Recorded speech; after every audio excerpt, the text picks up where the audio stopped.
Star Walker Studios presents Game Master's Journey, your multi-dimensional RPG podcast.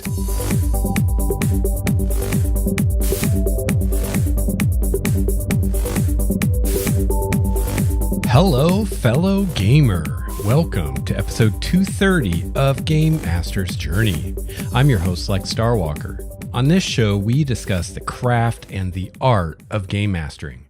I've been running RPGs for over 26 years now, and I produce this show in the hopes that you can benefit from my experience, my triumphs, and my mistakes. I've got a great show for you today. Later on, we're going to talk a little bit about the various Dungeons & Dragons products that we have now for 5th edition, and some of my thoughts as to which ones to get, which ones to pass over, and what order to get them if you're a fairly new DM or just new to D&D 5th edition. So it's been a while since our last episode, since episode 229. It's been a little over a month, and sorry about that. But as I discussed in episode 229, and as I've discussed in our community on Google Plus and on Discord, I've been kind of taking a little bit easy on the podcasting this summer for various reasons. But I wanted to put an episode out, at least one episode in July, to keep people from drifting too far away, let you know that I'm still here and still doing Game Master's Journey. And yeah, I kind of missed doing the show. So it's really nice to be behind the mic again. Really quickly, I want to thank all of you who've gotten a hold of me since episode 229 and offered me words of support and encouragement regarding my medical ordeals I've been going through lately. Really appreciate everyone who reached out and gave their support. And yeah, I just really appreciate it. And I want to thank all of you who did so. Really meant a lot to me. And, you know, it's nice to know that I can take a little break from the show when I need to, and people will still be there ready to download the next episode when I make it. So just a little bit of an update on what I talked about in 229. I was able to see a specialist. I have been diagnosed with glaucoma. Specifically, I have pigmentary glaucoma, and we are currently trying to address that through medication. Still waiting to see if that's going to work or not. And if not, there are surgical options I can pursue as well. The good news is that it doesn't seem that I've lost any vision. So we caught it soon enough, it looks like, to hopefully deal with it and avoid any worst case scenarios happening. So, you know, it's still something I'm going to have to deal with every day from here on out, but could definitely be worse. So I'm pretty happy, you know, to at least know what's going on now, and that, you know, it could have been a lot worse. So I'm grateful that it wasn't worse. So yeah, I've been enjoying my summer otherwise. Hope you have too. It's been sunny and hot here in Bellingham, Washington, which is another reason that I'm not podcasting as often as I normally do. We're kind of living in the previous century here in Bellingham. There's no air conditioning most places. So as someone who came from the Midwest where, you know, everything was air conditioned, I really do feel like I've traveled back in time 50 or 100 years or so. So we don't have air conditioning in our house, unfortunately. So it gets really hot and really unpleasant, especially in the room that my studio is. It's a fairly small room. It's upstairs. And when I've got the computer and the mixer and everything going, it gets pretty hot in here pretty quick. So, you know, trying to find a cool day to record and then a cool day to edit. So yeah, that's part of the reason I haven't been doing a lot of episodes. It's also part of the reason why I took a break from the actual play from my D&D campaign, because the time of day that we play D&D is the hottest time of the day, and it's just miserable in here. And the last thing I want to do is be in a tiny little room with computers and mixers and things creating their own heat on top of everything else, trying to run D&D while I'm sweating to death. So taking a little break from running D&D for the summer as well. And I've been busy with my new job, and we do some things in the community that I help out with. So just been really busy with a lot of things.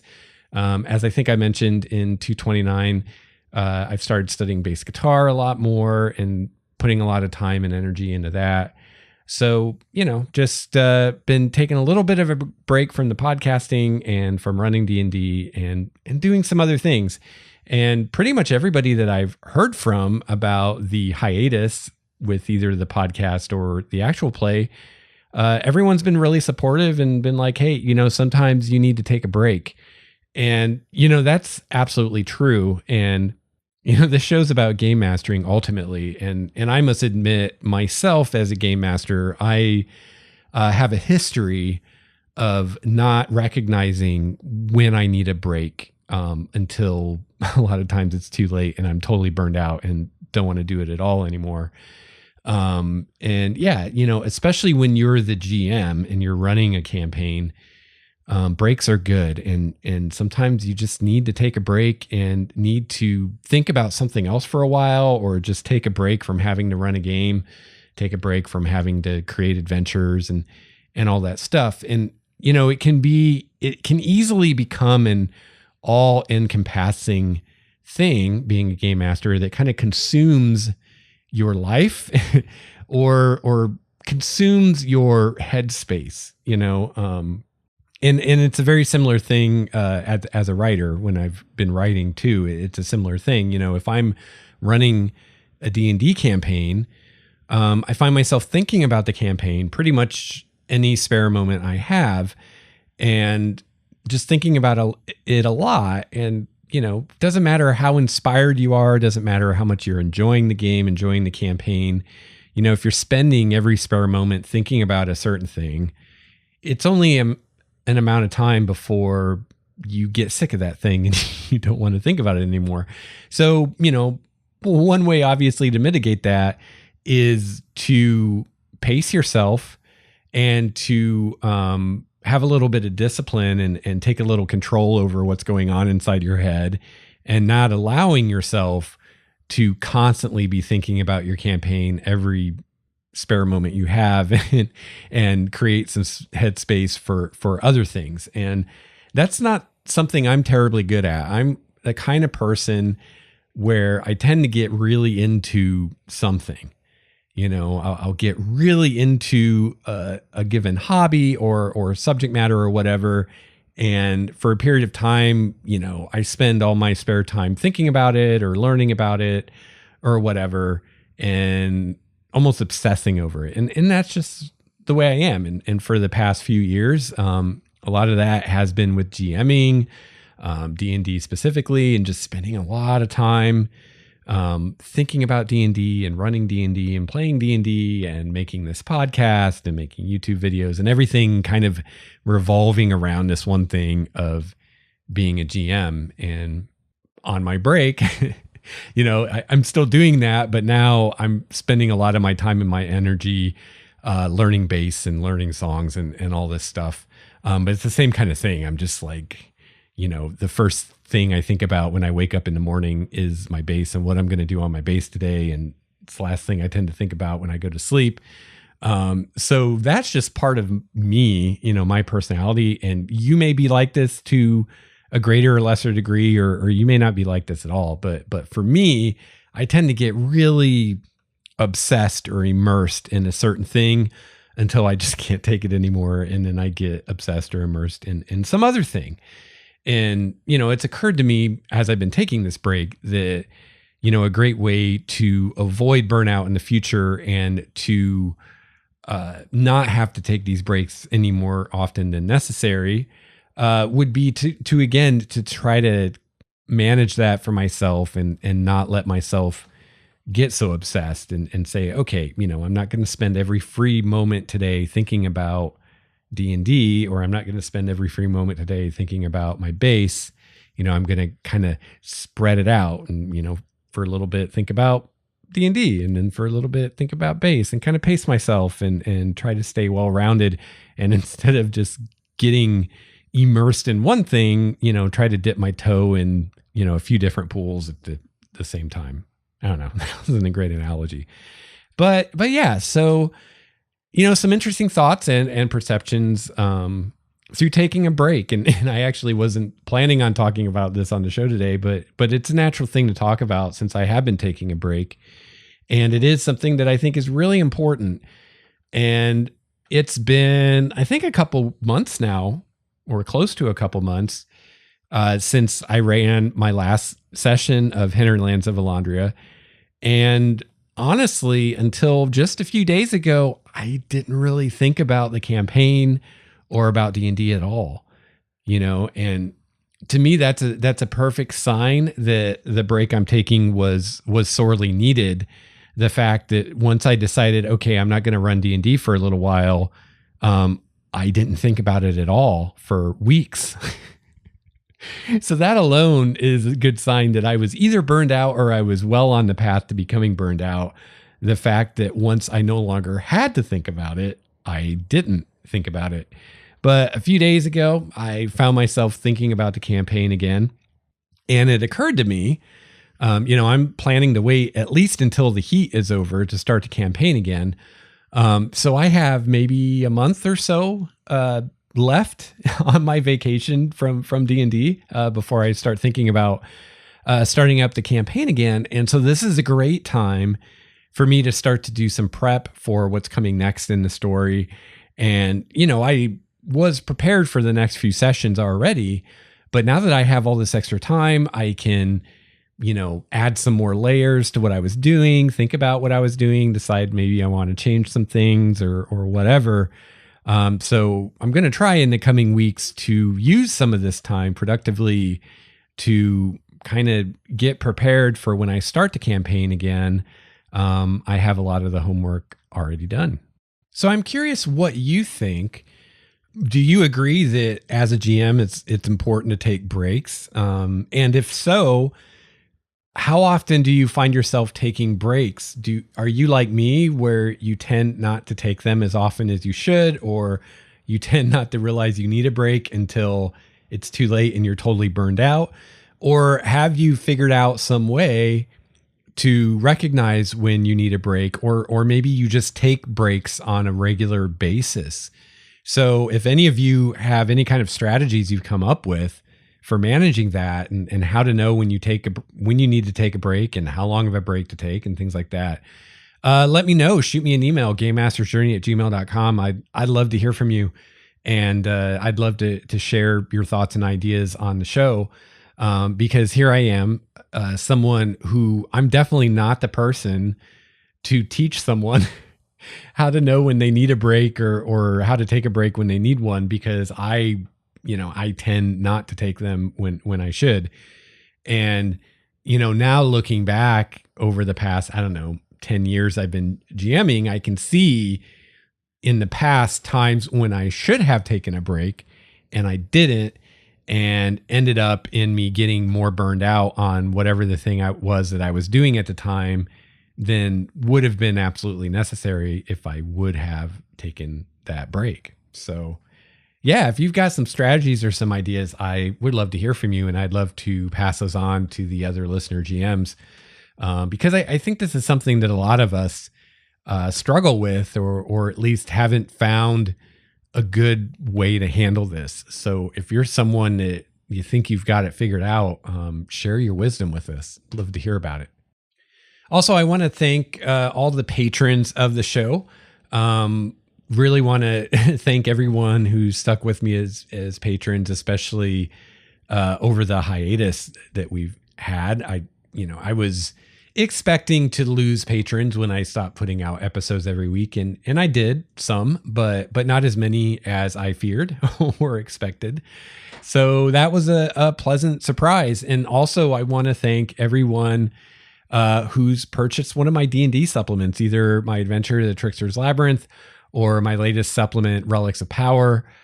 Really, really appreciate it. The sales have been going really well. I'm really pleased with how they've done, and it's gotten to a point where it started to shift me and Nikki, my wife's kind of perception of how worthwhile of a thing this is to do. When we did the Trickster's Labyrinth, I've talked about this on the show before. I very much felt that it wasn't really worth it. To do an adventure for fun and to just put it out there and share it with people, sure, it's worth it, whatever that is.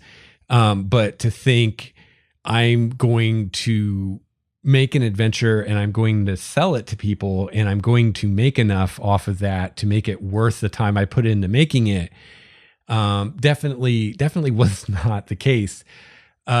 Which was a little discouraging, I'll be honest. And then I decided to do Relics of Power. And a large reason I decided to do that, even though the Trickster's Labyrinth, our experience with that was overall kind of discouraging, was because Relics of Power was a much smaller, it wasn't a much smaller supplement. In the beginning, it was going to be a much smaller supplement, but it was much less involved to produce than the Trickster's Labyrinth. It's a lot easier to come up with a supplement of magic items than it is an adventure. There's less playtesting involved. It's just a simpler undertaking and took a lot less time. Also, when it came to laying the thing out and all that, we'd already done a product before. So it just took less time because we'd done it once before. And as we started selling selling Relics of Power, noticed that, now we're selling more Trickster's Labyrinth too, which was pretty cool. So if this trend continues, where every time I create a new RPG product, not only do I sell that product, but it also generates sales for the previous products, it seems like, it might be a more viable thing to do and something that we're more willing to do in the future than we were after we did the Trickster's Labyrinth.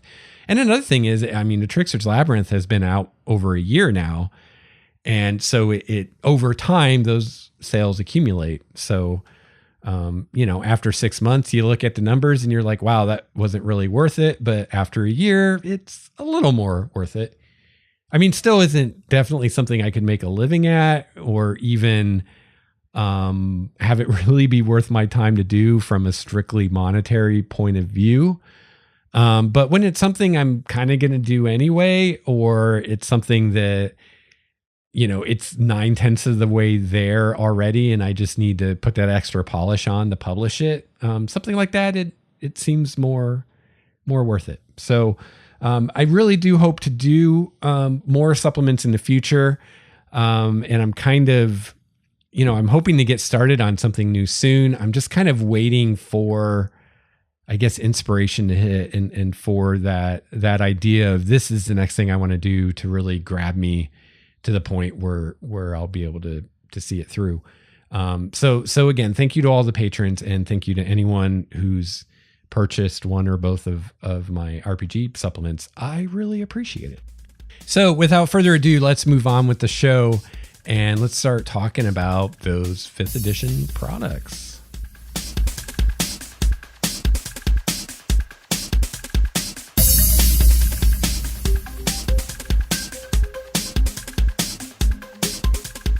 All right, so our main topic today, which is the 5th edition D&D product order guide, I think is what I'm going to call this episode.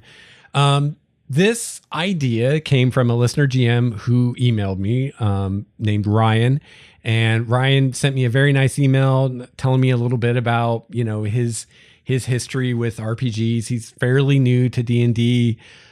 He's running it for his son, and they're having a lot of fun with it. And it's a pretty lengthy email. I'm not going to read it all to you, but he says, Lex, great podcasts. I especially like how you review items after digesting them and not glancing at them on release day. And thank you for that, Ryan. I'm glad you appreciate it because, it's something I struggle with every time some new product comes out. We just got Mordenkainen's Tome of Foes not that long ago. And, of course, there are plenty of podcasts and blogs talking about the thing the day it comes out, even ones talking about it before the mass release, when it's only available in Wizards of the Coast, favorite stores that kiss the ring. So it can be tempting for me to try to put my episode out the first day too, so I can quote compete. But as I've said in the past, a lot of those reviews that come out that first day aren't terribly useful to me, at least. A lot of them tend to be really just a discussion of the table of contents, because that's all the depth into the material that the person has, because they haven't had time to read the thing cover to cover once, much rather multiple times, to really absorb it and study it and develop their thoughts about it. They basically look through the table of contents, skim through some sections, and then they're going to talk about it. And, I'm not going to say that's a wrong way to do it. It's definitely the way you got to do it if you want to get something out right away. But I mean, that's being done, right? There are plenty of blogs and podcasts out there that are doing that.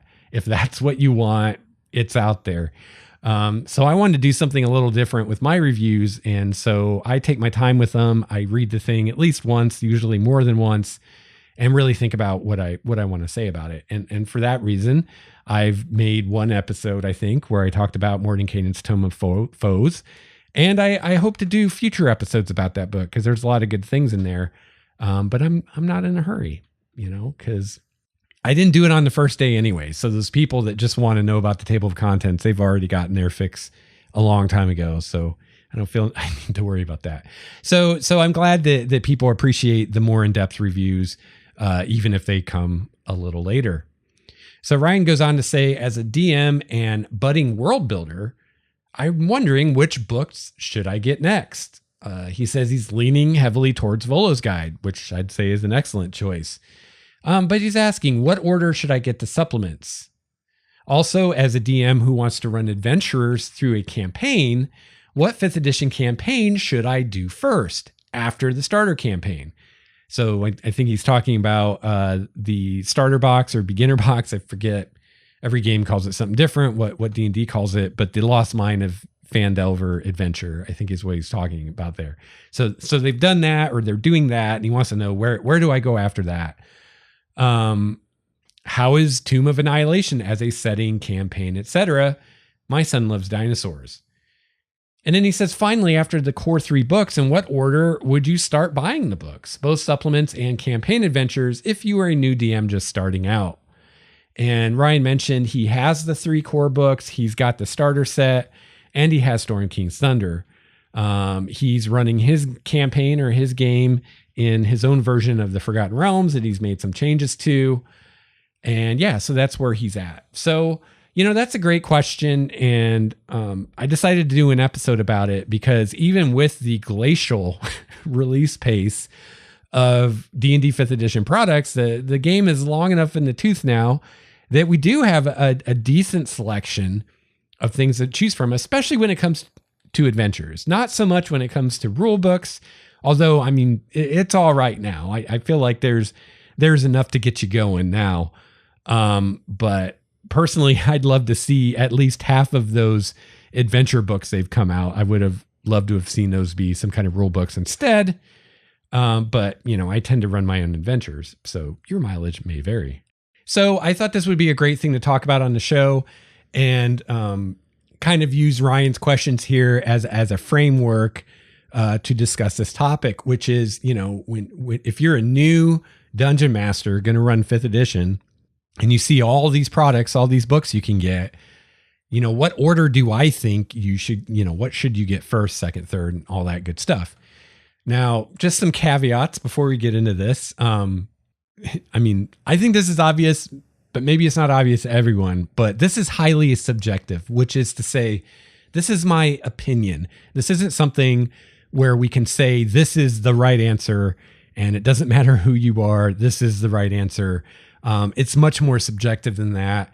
So, take this with a grain of salt. It's just my opinion, and your opinion may be different, and that's fine. And especially when it comes to the adventures, the taste of individual DMs and players is going to vary widely. And, it makes it hard to organize the adventures based on, quote, how good they are, because that is so subjective, what makes a good adventure. And I think that your perception of how good a given adventure is going to be colored to at least some degree by the appeal that adventure has for you, as far as the flavor of the adventure, the setting of the adventure, and things like that. So, for example, if you really like dinosaurs, like Ryan's son, then you're probably going to be more disposed to enjoy Tomb of Annihilation than someone who doesn't like dinosaurs or who hates dinosaurs. So just the fact that there are dinosaurs in Tomb of Annihilation may make that adventure more or less attractive to you, regardless of how well the adventure is constructed or anything like that. So, because of all of that, especially when it comes to the adventures, it's really hard to say this is the one you should get first or this is the one you should run. Because one thing that I think Wizards has done a fairly good job of is giving us adventures that have some variation as far as the kind of the theme or the mood of the adventure, the feel of the adventure, what kind of setting it's in. The gameplay, I think it's pretty much the same for all their adventures, unfortunately, but at least there's some variety. If you want the horror adventure, you've got Curse of Strahd. If you want an adventure in a jungle with dinosaurs, you've got Tomb of Annihilation. If you want an adventure with lots of giants, you've got Storm King's Thunder. If you want an adventure with lots of dragons, you've got Tyranny of Dragons, and so on. So, I think you could just choose the adventure you want to run just based on that kind of thing. Like, what kind of adventures do you like? Do you want to play an adventure in a jungle with dinosaurs? Then check out Tomb of Annihilation. Do you want to play an adventure with a lot of dragons and really high stakes? And then check out Tyranny of Dragons. And, if you want an adventure in the Underdark, then Out of the Abyss is for you. So, you could easily just choose an adventure based on that. And it's going to be hard to grade them as far as how, quote, good of an adventure it is, kind of ignoring that kind of flavor stuff. Because even if I did that, you may or may not agree with, how I grade them. And, in fairness, I haven't played or run all of the adventures they put out. So I definitely feel less qualified to talk about an adventure I haven't played or run. And there's some of them I haven't even read entirely.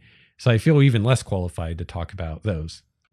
So I thought the first thing to do, just so that we're all on the same page here, is to just quickly go through what products there are in roughly, I think, the order that they came out.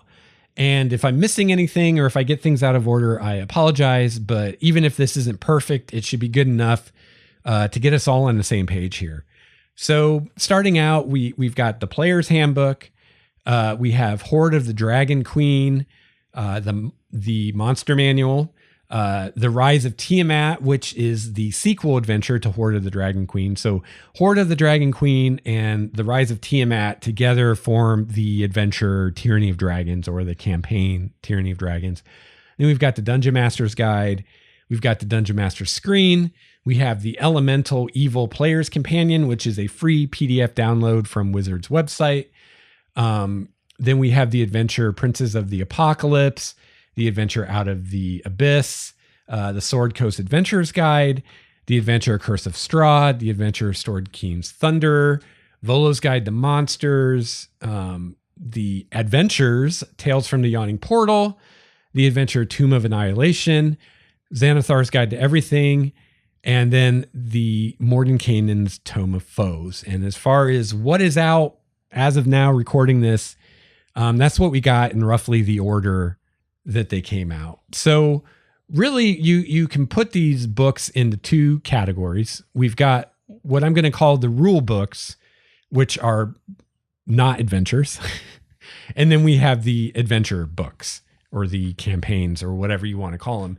And as far as talking about, what should I get in what order, I'm going to divide it by those categories, because I really feel like that's the best way to do it, because some DMs are not going to be interested in the adventures at all. Other DMs will, some DMs will want to get every adventure. Some DMs will just get one or two that they really want to run, and so on and so forth. So I think it's going to be easiest and most clear and useful to kind of separate this into two discussions. One, a discussion on the rule books, and another one, a discussion on the adventure books. So let's start with the rule books. And I'm going to start this off from ground zero, square one, which is you have nothing.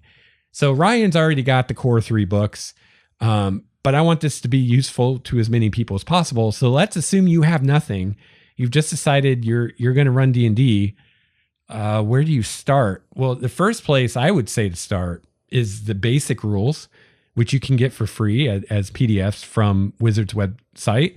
And just start with those, unless you're 100% certain that you're going to enjoy running D&D. So if you've never run or played D&D, if you're totally new, you can get the basic rules for free. You can run a simple little adventure, get a feel for the rules, and see if this is a game you want to invest actual money in. Beyond the adventure rules, or the basic rules, another good place to start is the starter set. So if you get the starter set, you get basically the basic rules, but it's in a printed form, not a PDF. And you get the adventure Lost Mines of Phandelver, which begins with first level characters, and I believe will take them to level 5. And it's an okay adventure. Personally, I think it's highly overrated. So many people just rant and rave about Lost Mine of Phandelver. And again, I'd say it's an okay adventure, but I don't think it's anything special. I don't think it's a particularly fantastic way to introduce a new GM and new players to the game. I think Wizards could have done a much better job of coming up with a good adventure for brand new players and GMs to cut their teeth on, but it's an okay adventure. But for me, the starter set's in this weird limbo where it's not for everybody. Again, it kind of comes down to how certain you are that you're going to want to run D&D long term. If you're pretty certain that you're going to want to run D&D long term and you have players that are going to want to play it long term, I'd say in general, the starter set is going to be a waste of money for you, because as soon as you buy the core books, the Player's Handbook, the DMG, and the Monsters Manual, everything in that starter set is now redundant except for the adventure, which isn't, it's an okay adventure, but it's not a good enough adventure that I'd say it's worth buying the starter set just for that adventure. Especially when you consider if you're going to run any of the other published adventures, for the most part, they start at level 1. So if you're going to run Curse of Strahd or, one of the other, Tyranny of Dragons or Out of the Abyss or one of the other published campaigns, you have no need for this Lost Mine of Phandelver starter adventure, because those campaigns all pretty much start at level 1 and start with new characters anyway. So, I feel like the starter set is for a very small section of players or GMs who want to try D&D. They want a little bit more than the basic rules. They want an adventure to use. They want something a little more polished or whatever than just printing off PDFs. But they don't want to commit to buying 3 $30 rule books, right? Maybe they're not sure, if the players are going to stick with it or whatever. So I actually feel like there's a fairly small number of people that the starter set is really good for. I think a lot of people buy it that end up, they didn't really need it. Or they end up, they get started on that, but then they get the books anyway. And like I said, as soon as you buy the basic 3 books, the starter set is pretty redundant. So you're going to have to decide if the starter set is worth it for you or not. But I'd say in most cases it isn't, and you're better off just going from the basic rules right to the Player's Handbook. So as far as the first thing you're going to spend money on, if you're going to run D&D, or even play D&D, Player's Handbook. That's pretty obvious. But one thing that's nice about the way they've put this game together is if you want to start running the game as a GM or a DM, you can do that with just the Player's Handbook. You can do it with just the basic rules for free, or you can do it with the starter set, but you can also do it with just the Player's Handbook. really everything you need is in there.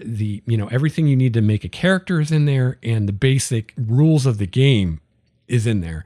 So, I think a lot of people think, I want to be a DM, I want to start running D&D, and I have to drop $90 to $150, depending where you buy your books, right away just to get started, because I need the player's handbook, I need the monster manual, and I need the DMG. And that is not true. The only thing you need is a player's handbook, which you can get for, $50 at a game store or $30 on Amazon.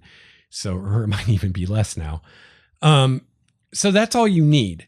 So what do the other books give you? So the monster manual just gives you a bunch of monsters. Now you have some basic options in the player's handbook, but those are mainly things that you would summon or use as a familiar. They don't have that many things that would be great as monsters or adversaries for the player characters to fight.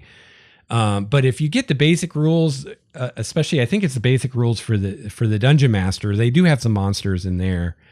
And I mean, there's oodles of monster stats you can find online through the SRD or just monsters that people make up. So you don't have to have the monster manual.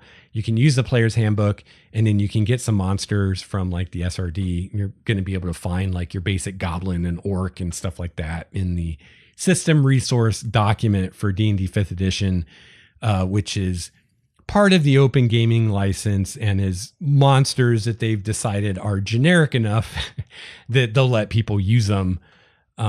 Or they're just monsters that wizards can't make a claim on, like a goblin. They can't claim that they invented the goblin, right? So anybody can use that. So you can go a long way with just the player's handbook.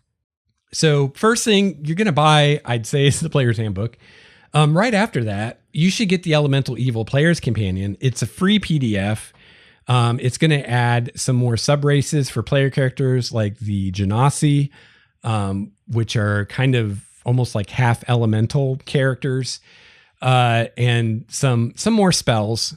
And it's free, so why not get it? And there's quite a few new spells in it. So Player's Handbook, and then Elemental Evil Player's Companion.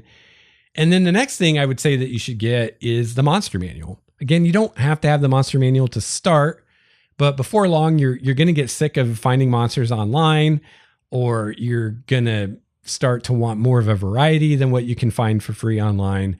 And you're going to want the Monster Manual. And I do recommend going for the Monster Manual before you go for the DMG, because the Monster Manual, I feel, is more required than the DMG is. After the Monster Manual, I'd recommend the DM screen if you're someone that uses a screen. I'd get the DM screen next. It will be very helpful in running the game, and you might even want to get the DM screen before you get the Monster Manual, depending how much you feel like you need that, and you need the tables and charts and whatnot that are on the screen and easy to access. So once you've got the Player's Handbook, the Elemental Evil Player's Companion, the Monster Manual, and a DM screen if you use one, then you're going to want to get the Dungeon Master's Guide. The Dungeon Master's Guide is actually fairly optional for DMs. Don't let the title of the book fool you. You don't have to have the Dungeon Master's Guide to run the game. The rules of the game are in the Player's Handbook. They're not in the Dungeon Master's Guide. What the Dungeon Master's Guide is going to give you, though, a big thing is treasure tables and magic items. Will be very useful to you. But again, you don't have to have it, but it is really nice to have, treasure tables and loot tables and all the magic items and all that good stuff. And, on a day-to-day basis running the game, that's what I use the DMG for, is loot, magic items, treasure, stuff like that. But it's also going to provide lots of variant and optional rules that you can think about and consider, and, will be very helpful to you, but again, not necessary, and certainly not necessary to get started. Oh, and really quickly, I forgot to mention, some of these books I've talked about extensively on the show. So the Player's Handbook, I did a whole series of episodes of Game Master's Journey on the Player's Handbook, where we went through the book chapter by chapter. I'm doing the same thing with the Dungeon Master's Guide. That's a series in progress, so you can check out those episodes. to learn more about these books.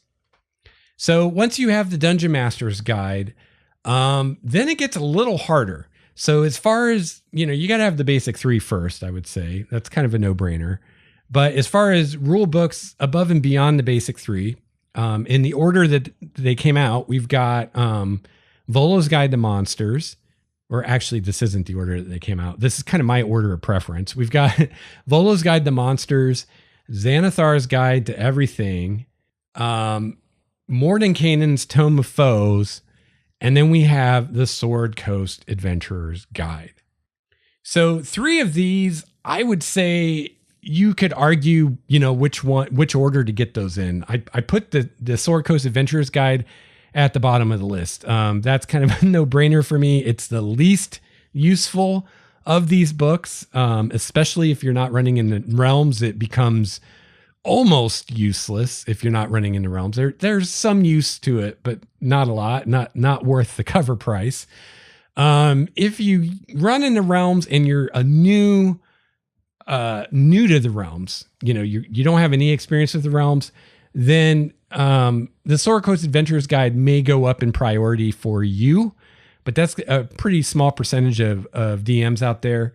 And even then, I don't know how useful it is. I mean, you can find much better and more complete information about the realms on Wikipedia or the Realms Wiki, whatever it's called, online for free than you're going to get in this book. So Sword Coast Adventurer's Guide is definitely at the bottom of the list for me. But when it comes to Volos Guide, Xanathar's Guide, or Mordenkainen's Tome of Foes, I mean, they're all 3 really good, and you could really make arguments for either one of them being the first one you should get. So me personally, I'd say the first one to get would be Volos Guide to Monsters. For one thing, it has a bunch more monsters in it, which is fantastic and will really help when you're creating adventures and creating encounters that have more monsters to choose from. And it also has the first part of the book where it talks more about monster lore, and it really digs into beholders, giants, gnolls, goblinoids, which are goblins, hobgoblins, bugbears, hags, kobolds, mind flayers, orcs, and the Yuan Ti. And it really does a great job of fleshing those monsters out. So if you're preparing an adventure or you're thinking about doing an adventure and you're thinking of using one of those monsters or featuring one of those monsters, I highly, highly recommend Volos Guide. I mean, if you're going to use a beholder, you really want to read what Volos Guide has to say about beholders. It has a sample beholder lair. It talks about how a beholder defends their lair. Really great stuff. And it's really good information in here. I love the stuff, especially in my opinion, I really love the stuff on beholders. I really love the stuff on the goblinoids, and I really love the stuff on the hags. Those are definitely my favorite chapters in this book. So I highly recommend Volos Guide to Monsters. Not only is it going to provide you with more monsters to use in your game, but those monsters that I mentioned, it really, really fleshes them out, like pages of information. The stuff on the goblinoids is fantastic. And so many times we use goblins and hobgoblins and bugbears and, those kinds of goblinoids in our, especially low level games. And it really does a lot to flesh them out and talk about how they interact with one another, how they work together, how they don't work together, and things like that. So Volos Guide is really valuable, especially if you're going to be using any of those monsters quite a bit in your campaign.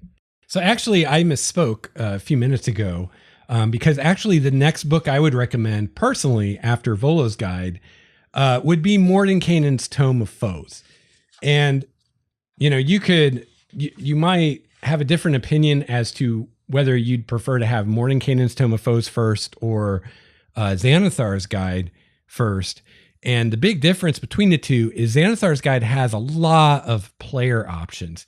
It gives more subclasses for the various classes, has more feats and spells and all that stuff, which is really nice for players or for a DM to give options to your players.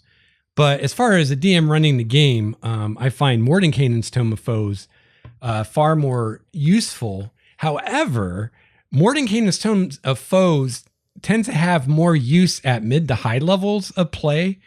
So if you're just starting out, with a group, you might want to get Xanathar's Guide first, even before Volos Guide, if you want the players to have more options when they make their characters. And, you can kind of wait a little bit on Mordenkainen's Guide or Mordenkainen's Tome of Foes, because even though you can use stuff from here at low level, a lot of the stuff in this book really comes into play at mid to high level. So you can kind of put that one off a bit for that reason if you want. But as far as just overall usefulness, I find Mordenkainen's more useful to me than Xanathar's Guide. So Mordenkainen's really goes into depth on devils and demons and the blood war they fight together. Also goes in depth on the elves, the dwarves, the Gith, halflings, and gnomes a bit. They don't go a whole lot into halflings and gnomes, but a little bit. And then like Volos Guide has a bunch more monsters, and Mordenkainen's has more higher CR monsters. So again, Mordenkainen is going to be really valuable to you as you get to mid to high level play, but can definitely be useful before then, especially to help you set up things you're going to do in mid to high level play. And then finally, we have Xanathar's Guide to Everything. And again, this has a lot of new player options, but it also has some great stuff for the DM, including some additional rules for things like falling, what to do when a character is asleep, how to know if they hear something or if something wakes them up. Does a lot more with the tool proficiencies and gives you more ideas on how you can make those useful in play, which I've found very valuable. Has more rules for various downtime activities, including creating magic items and I was going to say, and researching spells, but they actually don't have anything in here about researching spells, which is a glaring oversight in my mind. But yeah, a lot of good stuff and random encounter tables based on environments as well. So yeah, it's a really great book, really useful, but it is a little lower on my list just because so much of it is player options, which, honestly, if you're a DM running your first campaign, there are more than enough options in the player's handbook alone for your players to be able to make unique and interesting characters. And then if you add in the option from the Elemental Evil Player's Companion, which is free, you got plenty of options. You don't need Xanathar's Guide for your players to have enough options. Don't feel like you do. I almost feel like Xanathar's Guide is a great book to get for your second campaign. You run a campaign, you let people play things from the player's handbook and maybe Elemental Evil Player's Companion. And then for your second campaign, you want them to have new options that are different. So then you bring in Xanathar's Guide and say, okay, for the second campaign, now you have these other options. And also, you're not going to want to use all of the options. You're going to want to decide which of these make sense for my world.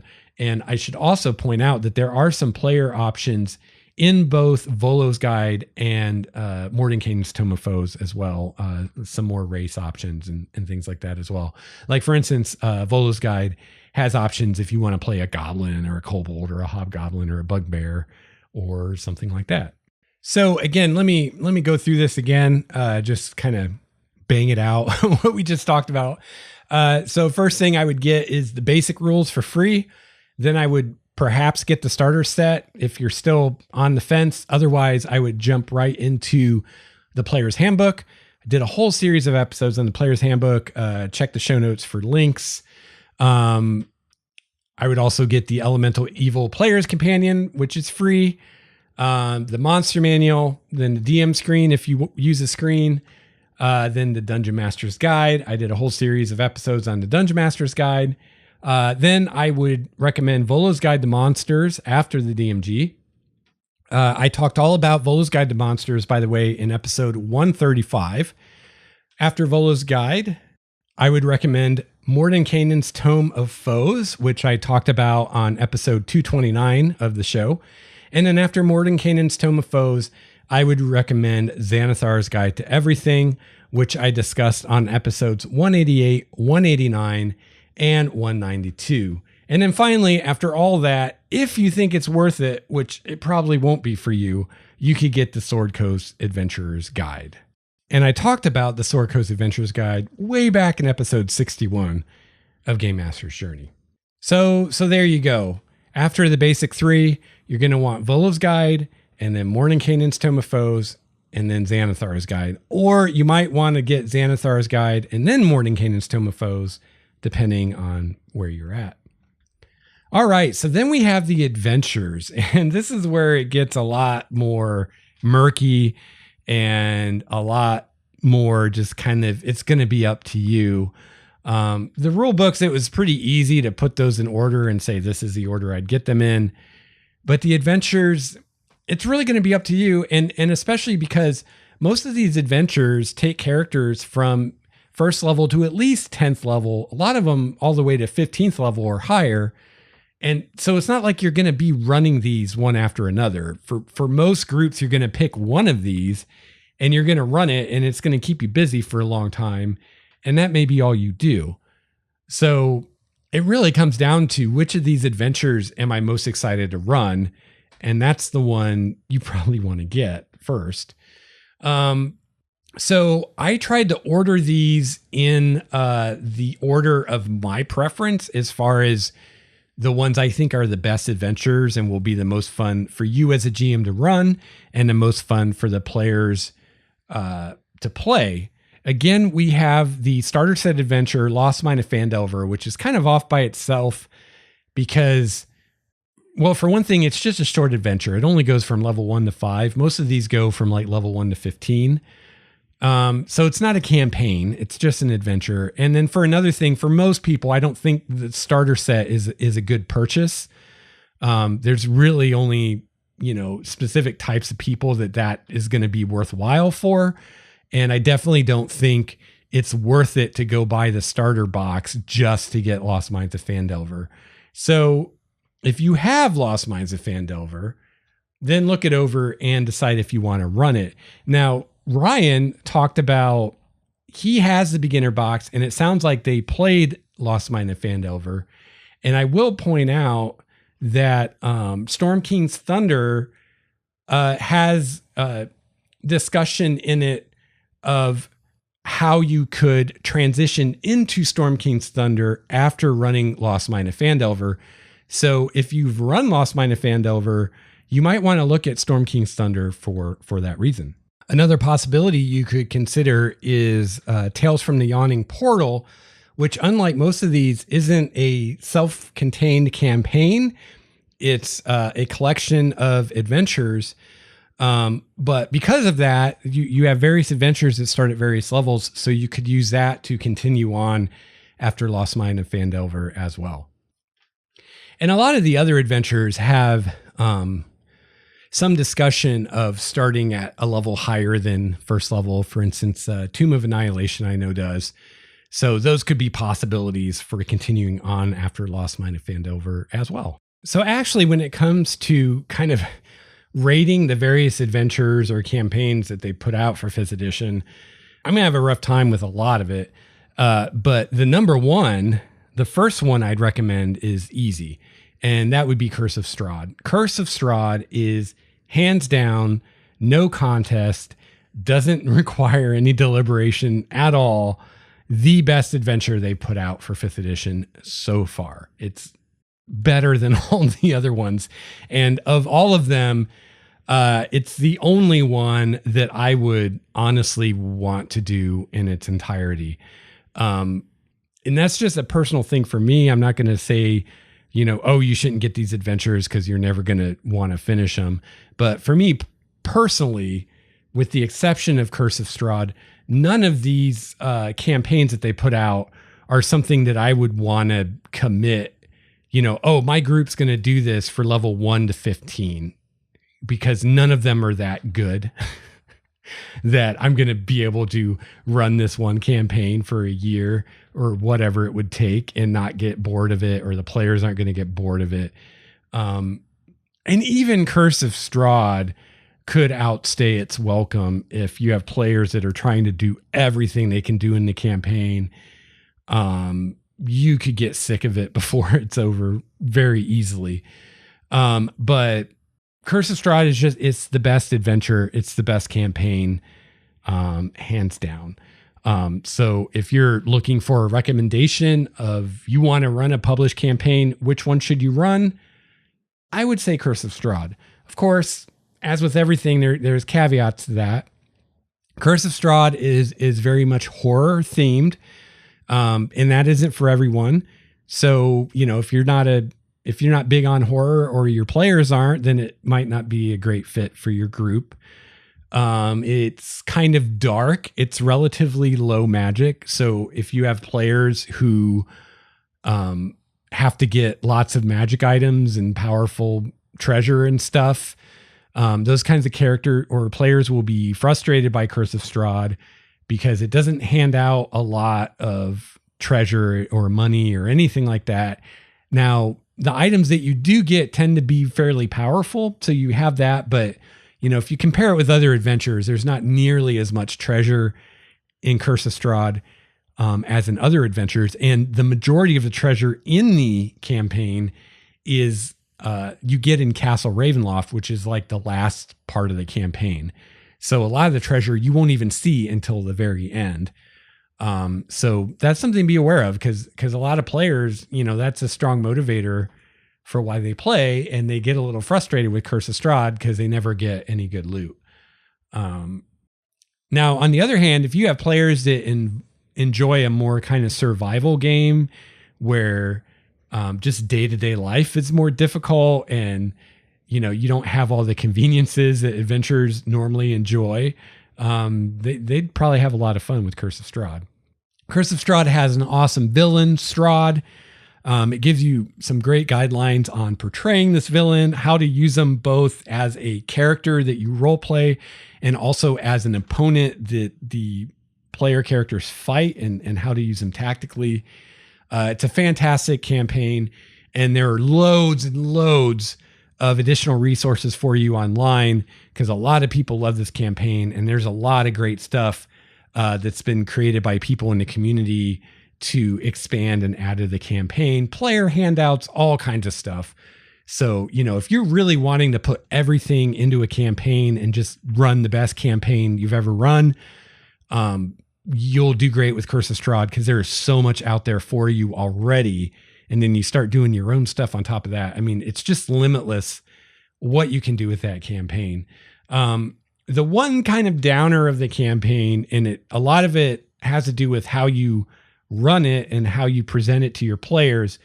But the kind of shtick of the campaign, which is you get pulled into Ravenloft against your will, and the whole goal of the campaign is to escape Ravenloft, is in a way kind of, I hate to use the term railroady. It's such a loaded term, but the players have to buy into that, right?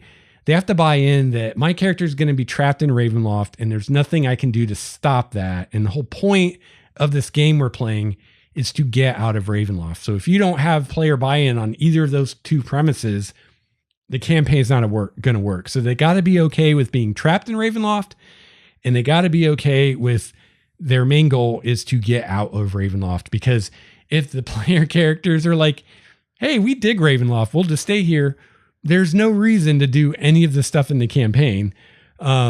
And you're going to go off those rails really quick. And that book you just bought is not going to be as useful to you. Or if you have players that are going to be, irritated that they were thrust into this land without any agency and now they're stuck there, that's the way the campaign is. And they're going to have to deal with that for the entire campaign. I'd like to think that those players are few and far between, and that for most groups, this campaign will be fantastic. But I do want to mention that because there are people that get all bent about stuff like that. The next one I would recommend after Curse of Strahd would be Tales from the Yawning Portal. And the main reason I recommend this one so highly is because it is a series of unrelated adventures, which to me personally is far more useful than a campaign that spans 15 levels. Because a campaign that spans 15 levels, for the most part, I mean, you can take pieces out of it and all that. I understand that. But for the most part, for someone that wants to run it as written, that product is only good for a GM with a group that hasn't started playing yet or has only played a session or two. And, if you've been playing for, multiple sessions and your characters are well beyond first level, those campaigns are not terribly useful to you, or at the very least, you're going to have to modify them quite a bit to make them work. So the nice thing about Tales from the Yawning Portal is you've got a handful of adventures. They all start at different levels. So if you're already running a campaign, chances are really good that one of those adventures you'll be able to slot in sometime in the near future and use it. Where, Curse of Strahd, you're going to have to wait until your current campaign is over and start a new campaign. Or you're going to have to do a lot of work to make that work if your characters are already 5th level or 10th level or whatever. So, yeah. So I highly recommend Tales from the Yawning Portal for that reason. The adventures in the book, in my opinion, vary greatly in quality and the degree to which I would want to run them. I quite enjoyed running the Hidden Shrine of Tamawakan. It's about as long of a dungeon as I would want to run. I definitely wouldn't want to run one much longer. But we had fun with it. What's it called? Dead and Thay. I haven't run it, but that looks like a really cool adventure. It's crazy long though. It's like a mega dungeon, but there's no reason that the player characters have to do the whole dungeon. And it doesn't even assume a particular starting point. You're free to start in different areas of the dungeon. So, what I would really recommend with that adventure is go through it and decide which parts of the dungeon you like the best and run those parts and ignore the rest. So you're not stuck in a dungeon forever. Let me see what else is in there. Sunless Citadel is a pretty good adventure. It's got White Plume Mountain, which is okay. It's got Tomb of Horrors, which is actually I don't think is a great adventure, but some people like it. So that's one to check out. And like I said, it's kind of nice because it gives you a few different adventures at different levels. And so maybe you use this one adventure in this campaign, and maybe you'll use some of the other adventures in another campaign. Where a lot of these other adventures, it's like you either use the whole thing or you don't use it because it's such a cohesive whole. And then that's kind of it for the ones I would recommend. We've also got Tomb of Annihilation, Out of the Abyss, Princes of the Apocalypse, and Storm King's Thunder, none of which I have run. So I can't say a whole lot about them as far as if they're fun to run. None of them really appealed to me personally that much. With the possible exception of Out of the Abyss, I do think the Underdark is cool. However, I haven't read Out of the Abyss. I also haven't read Princes of the Apocalypse. So I don't know really how good the adventure is really. But the fact that it's in the Underdark and the fact that you ultimately fight some demon lords, I mean, it sounds cool to me. So that's one I would personally check out if I were looking for a campaign. But I don't know, because I haven't read it. I don't know if it's actually that good of an adventure or not. And then there's Tyranny of Dragons, which actually I think Tyranny of Dragons has a really cool concept. It's very, you're saving the world kind of thing. So it's very kind of cliche in that way. But sometimes that can be really fun in a D&D game. But Hoard of the Dragon Queen and Rise of Tiamat have tons of problems, editorial issues, and just problems. So it will take a lot of extra work on your part to make those work. I did a blog post where I kind of reviewed Tyranny of Dragons. And at the bottom of that post, I listed all the resources I'd found because I ran the first half of the campaign.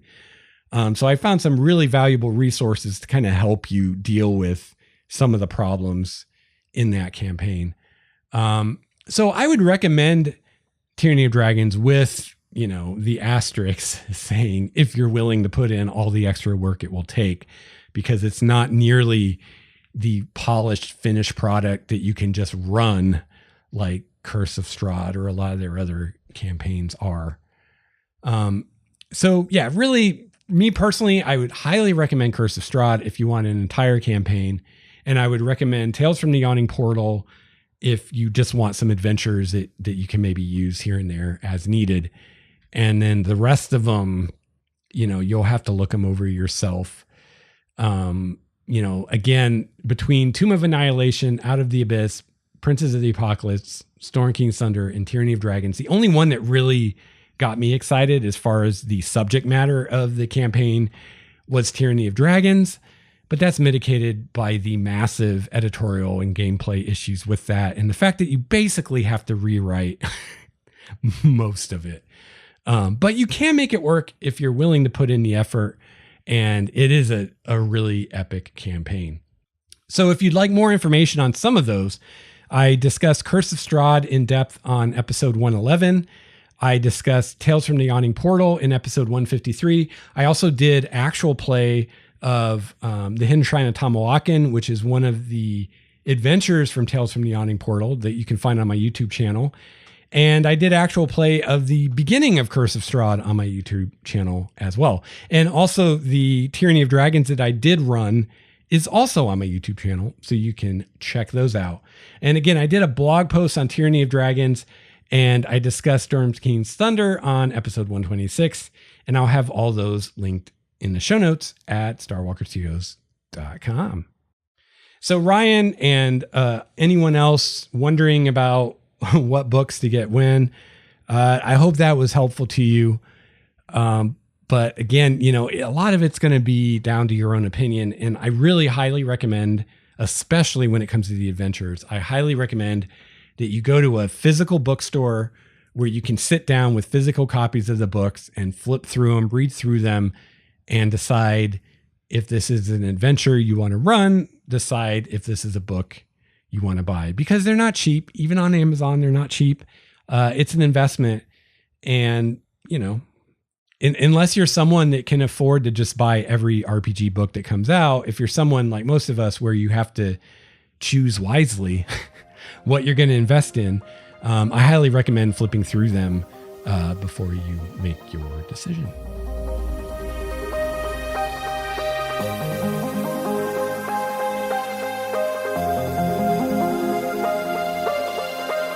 All right, well, that's going to wrap it up for episode 230 of Game Master's Journey. If you'd like to get a hold of me, there are a lot of great ways to do so. You can email me at gamemastersjourney@gmail.com. You can follow me on Twitter at LexStarWalker, and you can call the voicemail at 951-GMJ-LEX1. That's 951-465-5391. If you have comments, questions, or feedback for or on the show, I would love to hear from you. You can find the show notes for this and all the episodes at starwalkerstudios.com/GameMastersJourney. There you can also find links to connect with our community on our forum, Google+, and Discord, where you can share ideas, questions, and stories with other listener GMs. If you enjoy Game Master's Journey and you'd like to help support the show, you can find all the great ways to do so at starwalkerstudios.com/support. I've even got some options that won't cost you any dinero. The best way you can support the show and my RPG endeavors, though, is to check out my latest self-published D&D supplement, Relics of Power. If you'd like to show off your support for Game Master's Journey, you can also get a Game Master's Journey t-shirt. However you decide to support the show, I really, really appreciate it. I hope that you have a chance to play your favorite RPG this week. I hope you have a chance to run your favorite RPG. I'll be back soon with another episode of Game Master's Journey. Until then, game on. This has been a Starwalker Studios production, your source for quality gaming and hobby podcasts. This episode's music, courtesy of Cloudwalker, Transboy, Renfield, Stanko, and Ish. See the show notes for more details at starwalkerstudios.com/GameMastersJourney.